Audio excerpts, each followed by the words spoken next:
आज की वीडियो में मैं आपको 20 स्टूडेंट्स की जो कॉमन मिस्टेक्स हैं जो नॉट रिकमेंडेड हुए हैं वो आज मैं आपको बताऊंगी। तो आज का लेक्चर जो है वो बहुत ही ज़्यादा आपके लिए फ़ायदेमंद है।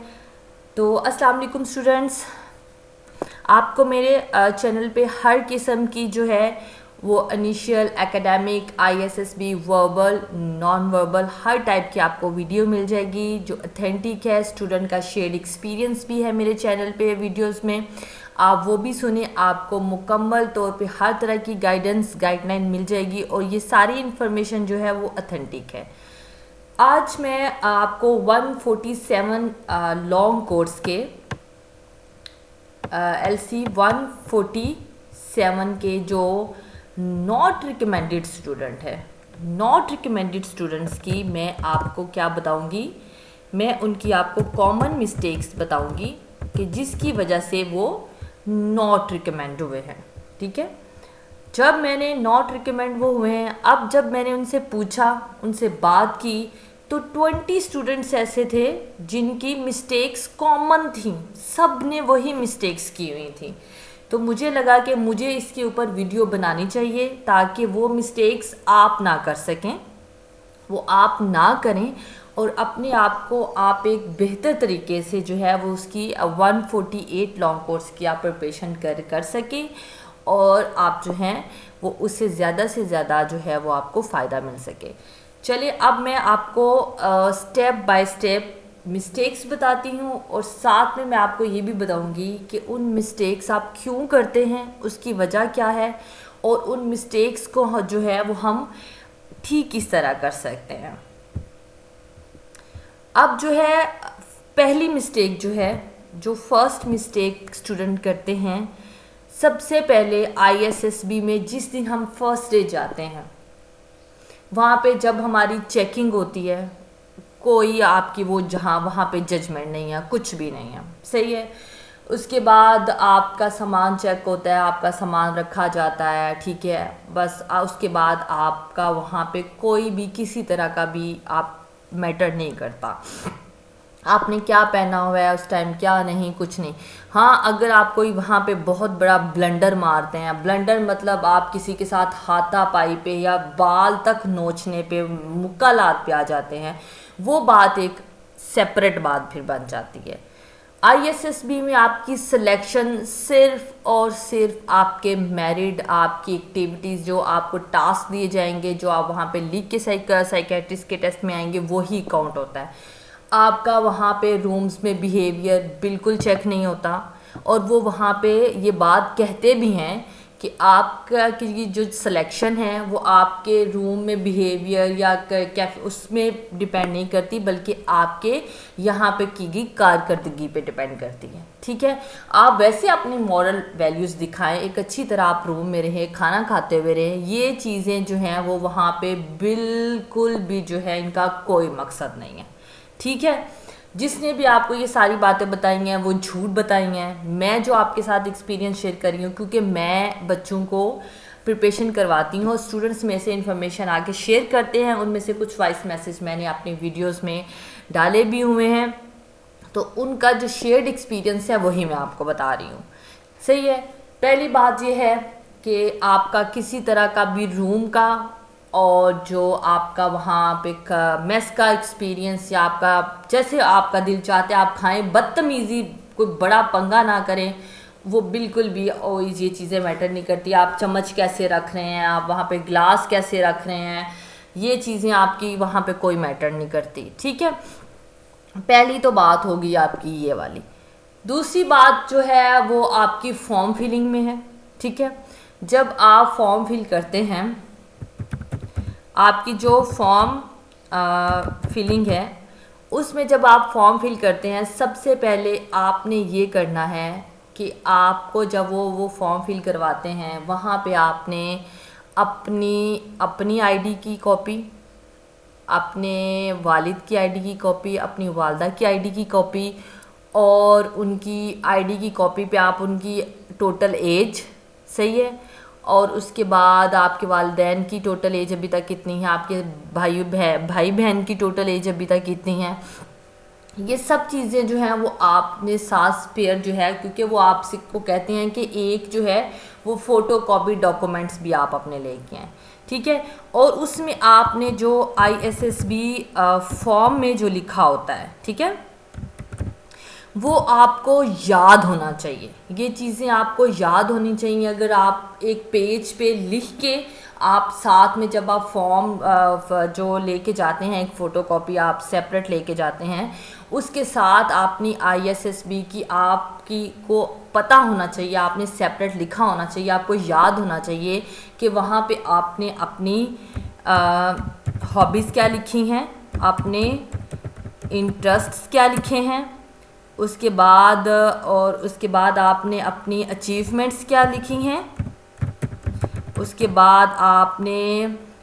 बाद उसमें जो भी आपकी बाकी चीज़ें आती हैं, एकम्प्लिशमेंट आती हैं, अचीवमेंट्स आती हैं, ये सब कुछ आपको पता होना चाहिए। आप इसको लिख के लेके अपने साथ, क्योंकि ये आपकी डॉक्यूमेंटेशन का हिस्सा है, ठीक है। और उसके बाद आपकी जो है वो सैलरी जो है आपके पेरेंट्स की, टोटल एनुअल सैलरी, ठीक है, मंथली सैलरी, ठीक है, ये आपको सब कुछ पता होना चाहिए। आप एक पेज पे सेपरेट इन चीज़ों को लिख के लेके जाएं।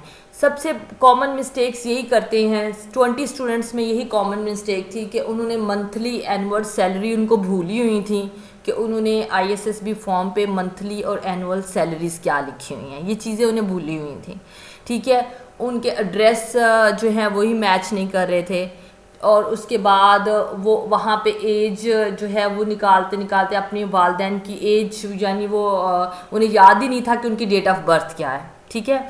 ये चीज़ें जो है ये बहुत बहुत बहुत मैटर करती हैं। ये आपका सब फॉर्म एक जैसे होने चाहिए बिल्कुल, उसमें कांटे ना मारें, मक्खे ना मारें, प्लीज़ एक अच्छी तरह से आप वहाँ पे फॉर्म फिल करें।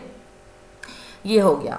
दूसरी जो गलती जो स्टूडेंट्स आजकल कॉमन कर रहे हैं, फॉर्म फिलिंग के अंदर ही हमें जो है वो ऐसे होता है, ये ऐसे होता है, ठीक है। और एक जो होता है वो उसके बाद कोई भी इंसिडेंट, ऐसे सबसे पहले हम ऐसे पे आ जाते हैं। अब ऐसे में क्या होता है, ऐसे जो है उसके लिए आपको क्या करना है, ऐसे आपके पास एक पूरा पेज होता है, राइट और लेफ़्ट उसकी पूरी एक साइड होती है, उसको आप कंप्लीट लिखने की ट्राई कीजिए। आपके पास अच्छी पॉजिटिव इन्फॉर्मेशन होनी चाहिए, इसके लिए आपको क्या करना पड़ेगा। सबसे बड़ी जो स्टूडेंट नॉट रिकमेंडेड स्टूडेंट की ये है कि जब सीट्स आती हैं उसके बाद पागलों की तरह तैयारी शुरू कर देते हैं। उससे पहले ये आप 17 स्केल का आप एग्ज़ाम देने जा रहे हो, पाकिस्तान की भाग दौड़ आपके हाथों में आने वाली है, तो प्लीज़ आप ये कोई 15 या 20 दिन के अंदर या 1 मंथ के अंदर नहीं, अभी से आप इसकी तैयारी शुरू करो। उसके लिए क्या करना पड़ेगा, आपको एसेस पढ़ने पड़ेंगे, आप डॉन न्यूज़पेपर पढ़िए, आप एसेस पढ़िए, और सबसे बड़ी बात करंट अफेयर्स से आप जो है वो अवेयर रहे प्लीज़। ये आपको GTO और डिप्टी हर जगह पे ये चीज़ें, ग्रुप डिस्कशन में भी आपको ये चीज़ें काम आती हैं। हर रोज़ जो है वो अपने 3 टाइम दिन में बना लें, ठीक है। कॉपी पेंसिल लें, इंग्लिश न्यूज़ देखें, इंग्लिश न्यूज़ सुने, लिखने की ट्राई करें, बोलने की ट्राई करें, सही है।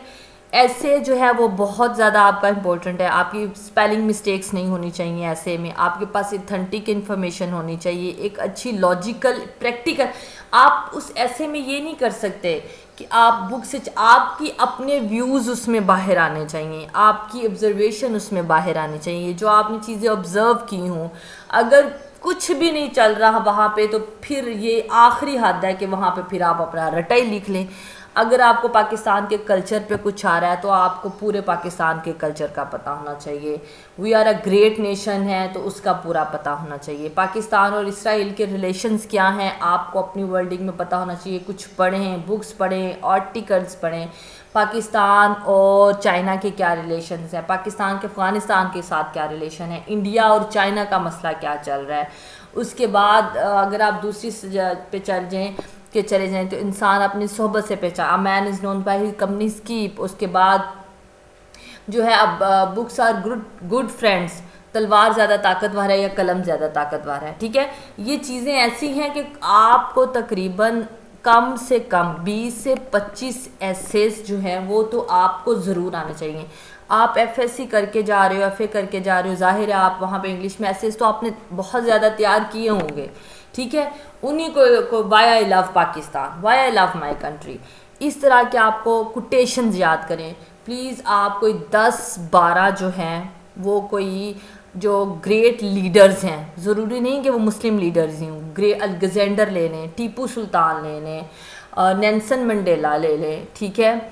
उसके बाद शेक्सपियर ले लें, उसके बाद आप गांधी की कोटेशन याद कर लें, उसके बाद आप जितने भी लीडर्स हैं, जो रेवोल्यूशन लेके आए हैं इस दुनिया में, ठीक है, आप भगत सिंह की कर सकते हैं। उसके बाद आप जो कश्मीर के जो बहुत यंग थे एक लड़के थे जो जिनको शहीद कर दिया गया था, मेरा अब जहन में उनका इस टाइम नाम नहीं आ रहा, अगर मुझे जैसे ही आएगा तो मैं आपसे ज़रूर शेयर करूँगी।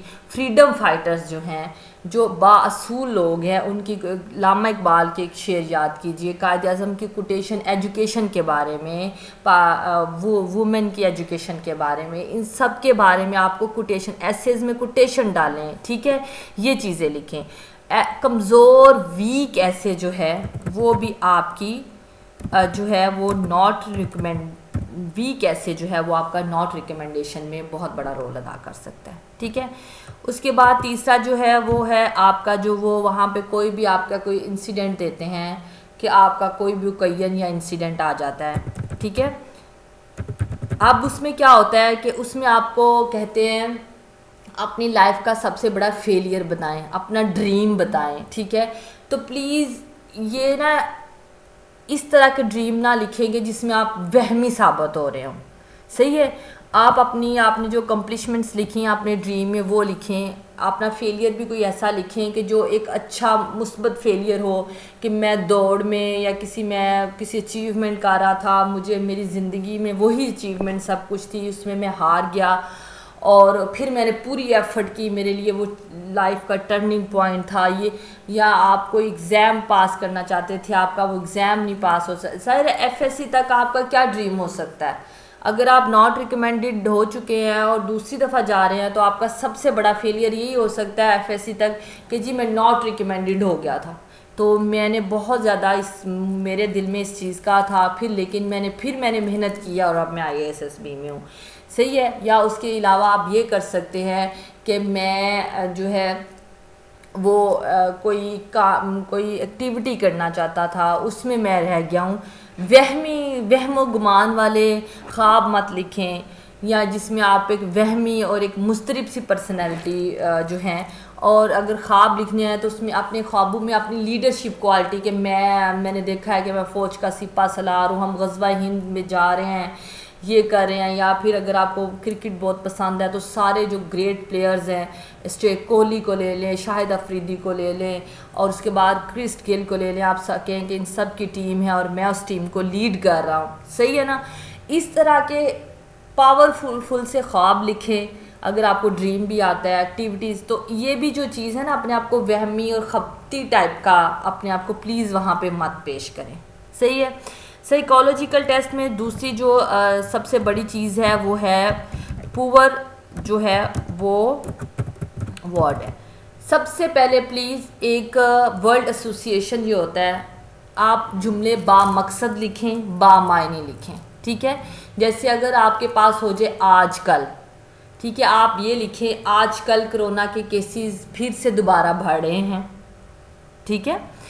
आजकल जो है वो लोग रमज़ान की तैयारियों में मसरूफ़ हैं। इस तरह के पॉजिटिव आजकल जो है वो पाकिस्तान में ये जो है ISSB के लिए जो है वो हम सारे इकट्ठे हुए हैं, कुछ इस तरह के पॉजिटिव बामकसद बामायनी, ठीक है। ये आजकल गर्मी है, आजकल धूप है, आजकल मौसम अच्छा है, ये भी ठीक है, लेकिन इससे आपकी वो एक मेंटेलिटी का पता नहीं चलता, क्योंकि वो कहते हैं ना जितनी सोच आपकी अच्छी होगी उतना ही आप अच्छा कर सकते हो, ठीक है।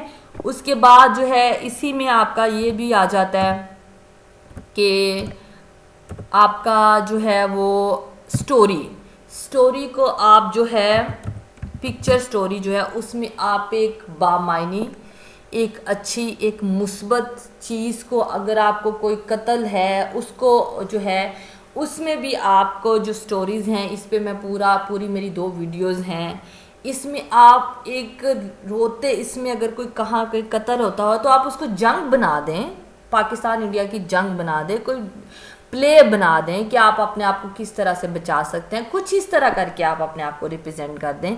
बामकसद बामायनी अच्छी इंग्लिश के साथ स्टोरी की प्रैक्टिस करें, अच्छी लिख के लेके जाएं। सिर्फ आपको 2 या 2.5 मिनट देते हैं, मैं आपको बता रही हूँ, सब स्टूडेंट्स यही आके मुझसे कहते हैं मैम सिर्फ 2 या 2.5 मिनट होते हैं स्टोरी लिखने के लिए, इससे ज़्यादा वो आपको टाइम नहीं देते। ठीक है, ये तो हो गया हमारा फर्स्ट डे कंप्लीट। ठीक है, अब सेकेंड डे है हमारे पास GTO टास्क हैं। अब GTO टास्क में जो है वो क्या है, GTO टास्क में आपको सबसे पहले लेक्चरेट होता है, आपका ग्रुप डिस्कशन होती है, ग्रुप प्लानिंग होती है, जो भी होता है आपको उसमें आपके पास आपकी कम्युनिकेशन स्किल्स बहुत मैटर करती हैं। यकीन माने इतने अच्छे स्टूडेंट्स थे, उन बोलते हुए डर गए, इंग्लिश सही बोलनी है, बहुत ज़्यादा इन्फॉर्मेशन थी, उर्दू में बयान कर सकते थे, इंग्लिश में नहीं कर सकते, वो नॉट रिकमेंडेड हो गए हैं। आपकी कम्युनिकेशन स्किल बहुत अच्छी होनी चाहिए, आपकी एटलीस्ट आपने जो रट्टे लगाए हैं एसेस को या कुछ किया है, कॉन्फिडेंस कम्युनिकेशन स्किल। और उसके बाद आप जब GTO टास्क के लिए ग्राउंड में जाते हैं तो वहाँ पे और यार आप इस तरफ हो ना, और ये लैंग्वेज वहाँ पे मत यूज़ कीजिएगा, ये लैंग्वेज वहाँ पे प्लीज़ मत यूज़ कीजिएगा, और यार थोड़ा सा इस साइड पे हो जाओ ना, और तुम क्यों नहीं ये काम कर रहे। लड़कों में ये चीज़ें या गर्ल्स जो हैं वो जाती हैं तो ये चीज़ें बहुत कॉमन है।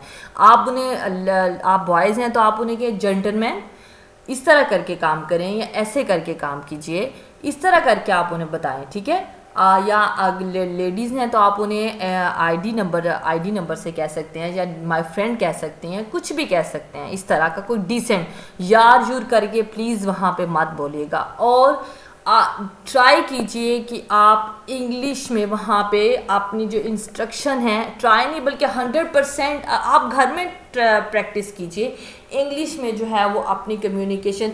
आपको पता है कि वहाँ ज़्यादातर क्या होता है, ऊपर बैठ जाओ, ये इसके ड्रम के ऊपर बैठ जाओ, ठीक है ना, ड्रम से नीचे उतर जाओ, ये जो है ये पकड़ के ये रस्सी को इधर करो, रस्सी को उधर करो, ये प्लैंक पकड़ के इस तरह लगाओ। तो आप इनके सबसे ज़्यादा बेस्ट ये आप गूगल ट्रांसलेटर पे जाएं, वहाँ पे उर्दू में अगर आप ये अगर आपको नहीं बनाने आ रहे, आप उर्दू में ये बोलें कि ड्रम के ऊपर बैठ जाओ, ठीक है, सिट ओवर द, इस तरह करके वो आप जब उसको गूगल के ऊपर जाके आप उर्दू में बोलेंगे, आपको इंग्लिश में खुद ब खुद ट्रांसलेशन आ जाएगी। और हम वहाँ पे GTO टास्क में और क्या कहते हैं, ट्राई तो करके देखो, ट्राई तो करो, हिम्मत तो करो, अपनी लीडरशिप स्किल्स को बाहर लेके आए, सही है ना। वहाँ पे आप एक दूसरे के साथ मुकाबला मत करें। अगर कोई वहाँ पे बच्चा एग्रेसिव हो रहा है, यकीन माने वो अपने पैरों के ऊपर लेके ना कुल्हाड़ी से अपने पैर काट रहा है, वो आप उसको और उसके साथ एग्रेसिव होंगे तो वही कुल्हाड़ी पकड़ के आपने अपने पैरों पे मार लिया है, वो GTO बैठा हुआ है। आपने अपने आप को ये बचाना है, वो अगर एग्रेसिव है तो बस आप एक साइड पे हो जाए, सही है, आप अपना काम करें, उसको पलट के जवाब आप देंगे तो वो भी बाहर तो है ही है, तो फिर आप भी साथ में बाहर हैं, सही है। और दूसरी बात, एक्टिव रहें, अटेंटिव रहें, वो किसी भी टाइम आपसे कोई भी क्वेश्चन पूछ सकता है कि इस तरह करके जो GTO है कि कोई भी ID नंबर बोल के आपको कह सकता है कि आप बताएं कि ये इसने कहाँ पे मिस्टेक की है, सही है, ये चीज़ें हैं। और उसके बाद जो है वो आपका जो साथ में आपसे वो ये भी है कि आपके डिप्टी का इंटरव्यू जो है, सही है, उसके बाद जो डिप्टी का जो इंटरव्यू है वो जो है वो बहुत मैटर करता है। बच्चे जब आपको अपने बारे में पता नहीं है तो आप सच में ज़ीरो हैं। अगर आपको अपने बारे में पता नहीं है ना तो आप ज़ीरो हैं। आपके पास दुनिया का सारा इन्फॉर्मेशन जीके है, आपको अपने बारे में, अपनी फैमिली के बारे में, अपने इंटरेस्ट के बारे में, अपनी स्पोर्ट्स और गेम्स के बारे में, अपने हॉबीज़ के बारे में नहीं पता, आपकी फैमिली क्या करती है, आपकी मदर क्या करती है, तो आप मुल्क के बारे में क्या इन्फॉर्मेशन रखोगे, क्या रखोगे? आपका कोई एक दो जनरल नॉलेज का क्वेश्चन का आंसर नहीं दे सकते तो वो चलेगा, लेकिन आपको अपनी फैमिलीज़ के, आपके अब्बू की इनकम के बारे में, आपके अब्बू की एक्टिविटीज़ के बारे में, अपने आप वालिद की लाइक्स और डिसलाइक्स के बारे में यही चीज़ें नहीं पता तो आप ज़ीरो हैं, कुछ भी नहीं है। सही है। और आपसे वो वहाँ पे जो 3-4 क्वेश्चंस करता है और उसके बाद सबसे ज़्यादा बात जब वो आपसे प्राइवेट डिस्कशन करता है तो आपके चेहरे के जो एक्सप्रेशन है ना वो उसे सब बता देते हैं कि आप किस करैक्टर के बंदे हो। अगर वो आपसे फिल्म्स के बारे में पूछता है कि आप इस तरह की जो है वो फिल्म्स देखते हो या आपका क्या ख्याल है, तो वो आपके चेहरे के एक्सप्रेशन से बता देते हैं कि आप यहाँ झूठ बोल रहे हो, आप देखते हो कि नहीं देखते हो। तो अपने आप को इन चीज़ों से दूर रखने की कोशिश करें, दूर रखें, ताकि उस वक्त आपके अंदर से एक सच्चाई, एक कॉन्फिडेंस और एक ईमानदारी का जो एक अक्स है वो आपके चेहरे के ऊपर नज़र आना चाहिए। सही है। ये आपको स्टूडेंट्स मैंने जो कॉमन मिस्टेक्स थी वो मैंने आपको ये स्टूडेंट्स की बता दी हैं। कम्युनिकेशन स्किल पे बहुत ध्यान दीजिए, बहुत ज़्यादा ध्यान दीजिए। इन्फॉर्मेशन अपने पास ज़्यादा से ज़्यादा रखिए। उन दिनों में क्या पाकिस्तान में हो रहा है, क्या पूरी दुनिया में हो रहा है, इंडिया में क्या हो रहा है, चीन में क्या हो रहा है, बाकी दुनिया में जो मोटी मोटी बातें हैं। आजकल जो है वो सेविस केनाल में जो वो जहाज़ था वो वहाँ पे जो था वो कि कहाँ जा रहा था, उसमें क्रू इंडियंस था, 25 इंडियन क्रू था। वो क्यों, कितने दिन वहाँ पे रहा, कितना इकॉनमी का नुकसान हुआ, उस नहर की क्या अहमियत लोगों को समझ में आई। आजकल ये बहुत हॉट इशू है। सही है। ये आपको पता होना चाहिए। इंडिया का चाइना के साथ क्या हो रहा है ये आपको ज़रूर पता होना चाहिए। आज की जो वीडियो है स्टूडेंट्स वो आपके लिए यही समझिए एक गोल्डन वीडियो है। अगर आप इस वीडियो को सोच समझ के इसके एक एक स्टेप पे आप चलेंगे तो मैं आपको गारंटी के साथ कहती हूँ कि आप कभी भी ISSB से नॉट रिकमेंडेड होके कभी भी नहीं आ सकते, अगर आप मेरी आज की इस वीडियो का एक एक पॉइंट जो है अगर वो फॉलो करते हैं। तो स्टूडेंट्स चैनल को सब्सक्राइब करें, मज़ीद वीडियोज़ के लिए अपना ख्याल रखें और अपनी अच्छी सी तैयारी करें। Thank you so much. अल्लाह हाफ़िज़।